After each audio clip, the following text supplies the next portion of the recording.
With the death of the hated Emperor Domitian, we now enter an age that some historians call the High Roman Empire, the pinnacle of the pinnacle.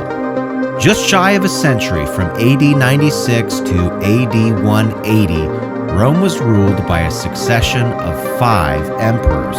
And while each of these emperors had their flaws, some of them more obvious than others, they're typically regarded among the very best leaders that Rome had ever offered. Edward Gibbon, who wrote the very famous History of the Decline and Fall of the Roman Empire, which was published in 1776, would call this span of time that we're about to begin talking about today, quote, the period in the history of the world where the condition of the human race was most happy and prosperous.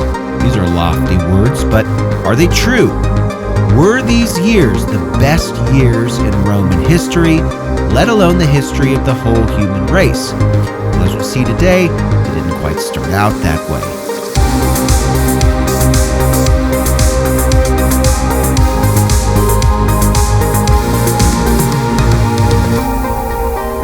Episode 28, A New Start. Folks, my book, Pax Romana, P-O-X Romana, The Plague That Shook the Roman World, is about to drop. So I encourage you, if you haven't yet, find it on Amazon or Princeton University Press's website. There's an audiobook, a Kindle edition. I'm also appearing on several podcasts coming up, including the Not Old Better Show. Some folks may listen to that. It's a pretty popular podcast and radio show on public radio. I'll also be appearing on The Daily Stoic with best-selling author Ryan Holiday. That should be a fun episode.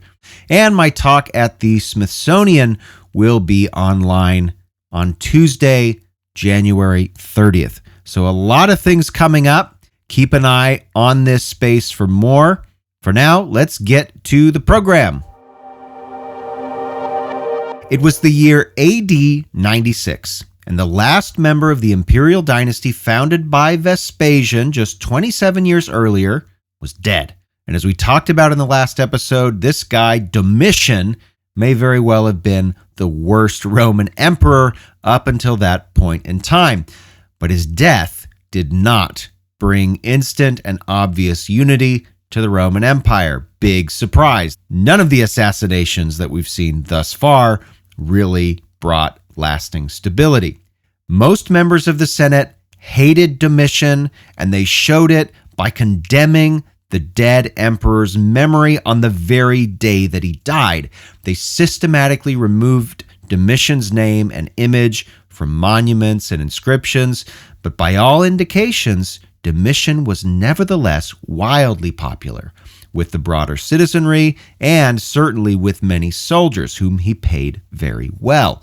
The Senate pressed forward anyway. So without consulting the soldiers or the Praetorian Guard, we know that they tend to want a say in who is going to be the next emperor. Well, the Senate didn't consult them either. Instead, they just appointed one of their own, an elderly senator, to become the next emperor. This man was the 66-year-old former consul, twice consul in fact, named Nerva.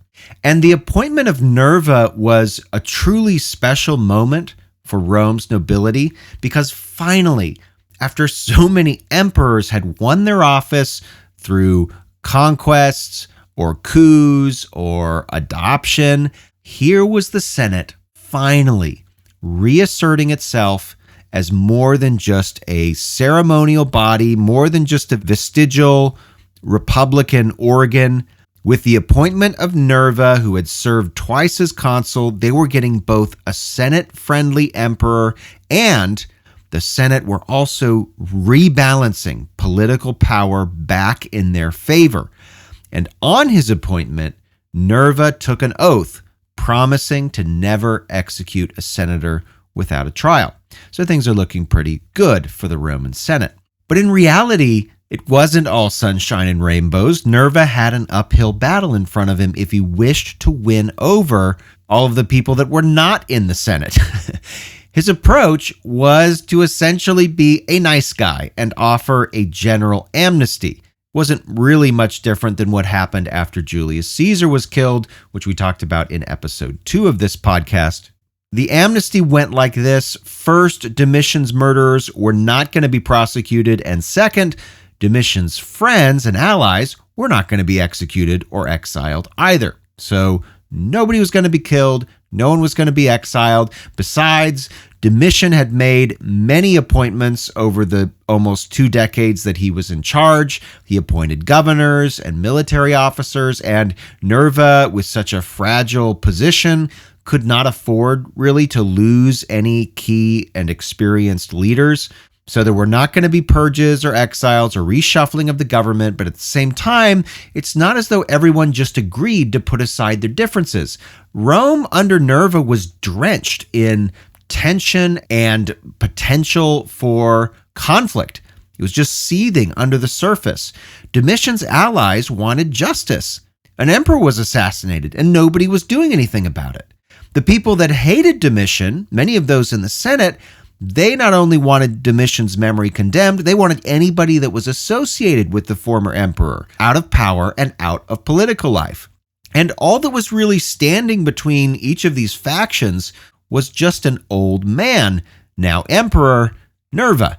So you can see that many people in the different political factions really didn't want peace, and there was more than one attempt to assassinate Nerva.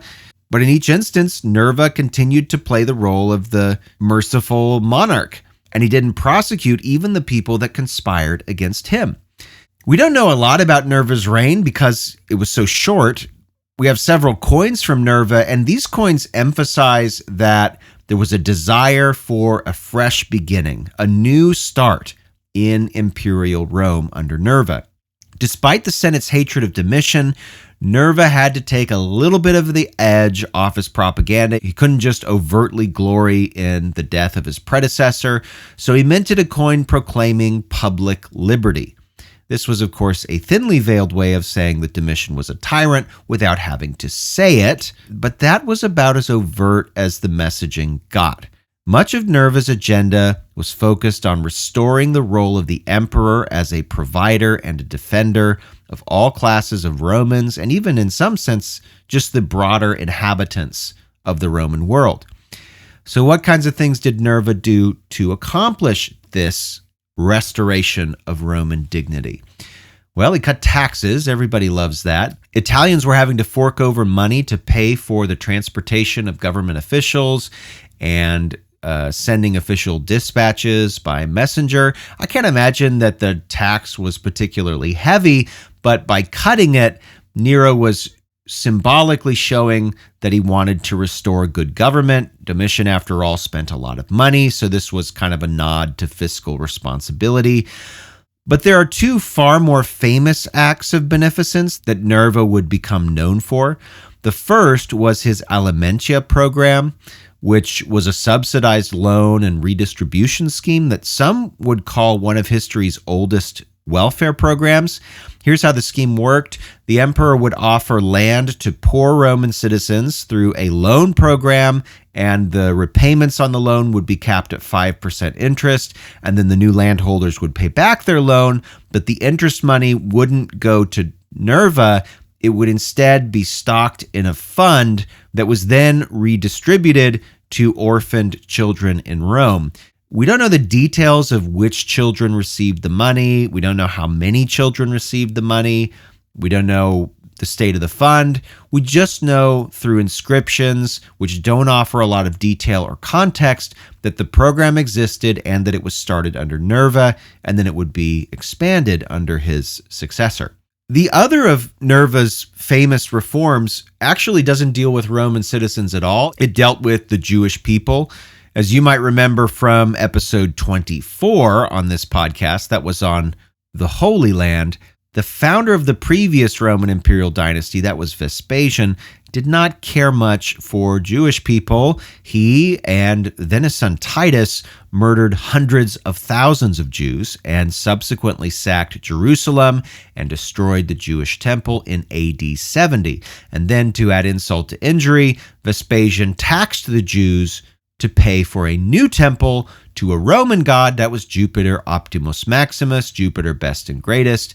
but that temple was back in Rome, so insult to injury. But what I didn't mention in that episode was how Roman officials collected the taxes on Jews.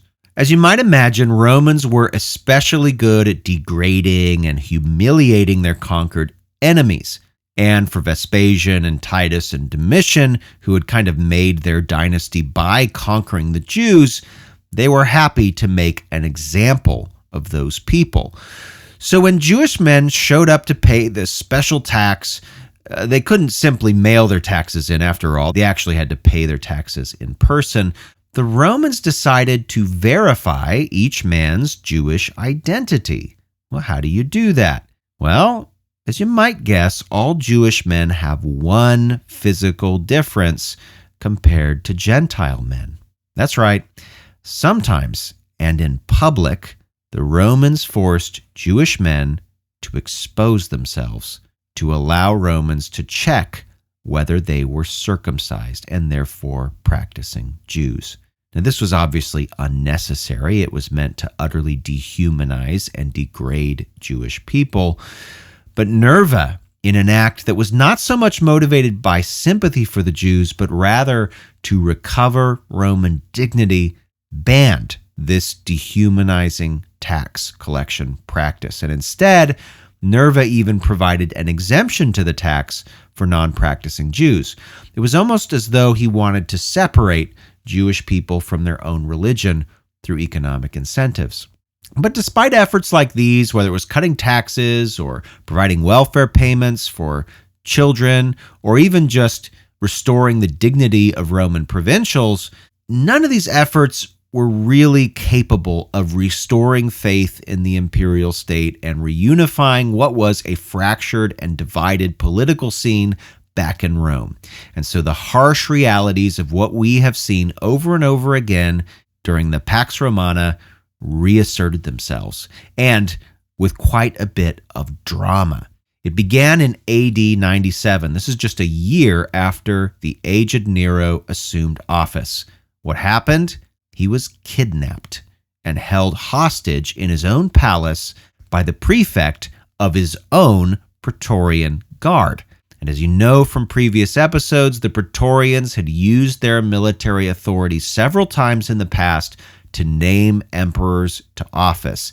And they had the most to lose, by the way, if the Senate really did manage to reassert control over the nomination of emperors. But also, many of the Praetorians, including the prefect, had got along pretty well with Domitian, and they wanted his killers brought to justice. But also, a third thing, because Nerva was so old and at the same time had not designated a successor, the Praetorians had an interest in making sure Nerva nominated someone friendly to their cause when he considered who was next going to sit on the imperial throne. In the end, Nerva had little choice. He could either stand on principle, in which case he'd be executed, and then the Praetorian Guard would just do what they wanted anyway, or he could agree to their demands and live another day, and he chose the latter. Nerva was then released from the palace, and now that he was free, he made a public speech condemning the murder of Domitian. The era of neutrality was broken, and Domitian's assassins were rounded up and executed. And finally, in addition to that, Nerva informed the world that he had named a successor, the 44-year-old governor of Germania, a man named Trajan. Both Trajan and his father had been loyal to Domitian, so this was a pro-Domitian choice. And Nerva really wasted no time transferring the trappings of state to his new heir. Trajan was given the name Caesar, for example. This is a designation that increasingly signified who the sitting emperor's successor was going to be. Trajan was also made consul, which gave him official executive power, just in case an accident or old age intervened to take Nerva to the realm of the gods. But Trajan decided not to return to Rome despite being named Nerva's successor. Instead, wisely, He toured several of Rome's most militarized provinces, visiting with soldiers, no doubt making deals to ensure that their loyalty was with him whenever he took official power and became sole emperor. Well, unsurprisingly, Nerva died almost right after this. In AD 98, our sources say that while the emperor was attending a private party, Nerva had a stroke and died.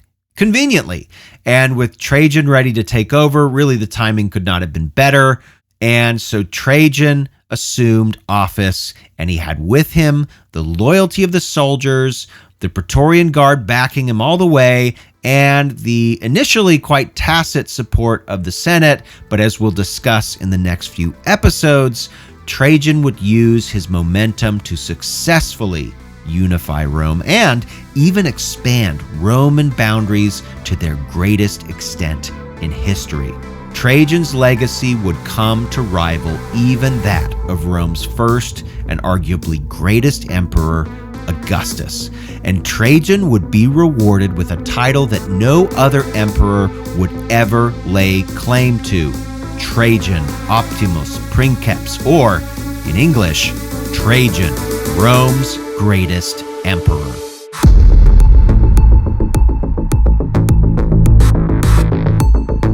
Thanks for listening to the Pax Romana podcast. For more information, including a list of primary sources and further reading, check the show notes. Music by Red Productions and Exocor. Follow Dr. Colin Elliott on X at ProfCPE or email colin@paxromanapodcast.com. Listen to more episodes on Spotify, Apple Podcasts, or just about anywhere podcasts are available. Stay tuned for the next episode of the Pax Romana podcast.